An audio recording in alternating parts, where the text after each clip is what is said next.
Everyone, Zach back with a new mortgage video. Hope you're all having a happy Wednesday. If this is your first time seeing one of my videos, welcome to my channel. If you're a returning viewer, welcome back, where I'll try to demystify all things mortgage related. If you find this content helpful, please like and subscribe. So today I wanted to do a longer video on the CPI report that came out today, as well as a couple other recent reports and how I feel they've affected the market. Shooting in my car while my baby is still asleep at daycare. Taking a step back, usually it's the day before these reports come out that the market puts out their expectations. So when I saw yesterday that both headline and core CPI was expected to come down, with core CPI coming down 0.2% year over year, my initial reaction was, if we hit those numbers, even if we don't get lower than expected inflation numbers, mortgage rates are going to get way better. And that's exactly what happened. Both core and CPI came in right as expected.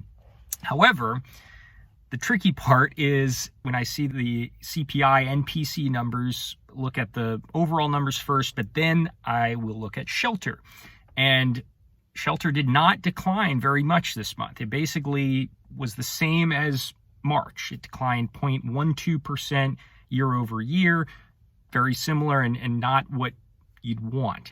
As a result of the whole picture, mortgage rates initially didn't really move. Now they've gotten a little better, but not dramatically so. Not nearly the reaction we had to last month's CPI report, where we had a real fast downturn in terms of rising mortgage rates immediately.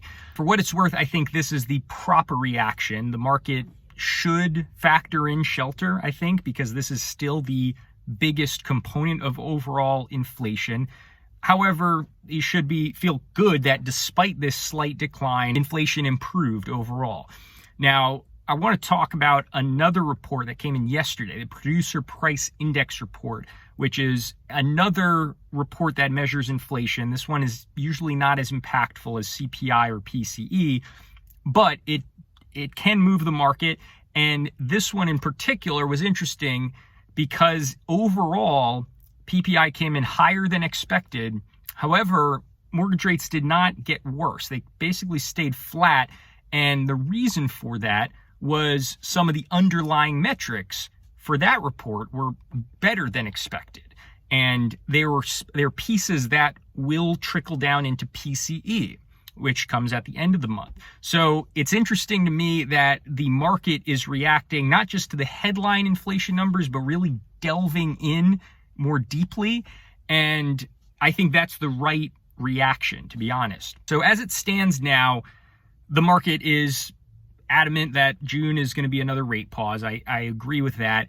July, the likelihood of a rate cut has improved a little bit, but the market is still 65% on the rate pause likelihood for July. September right now remains the most likely rate cut for the market. I still think July is a toss-up. The market is getting a little closer to my expectations based on that.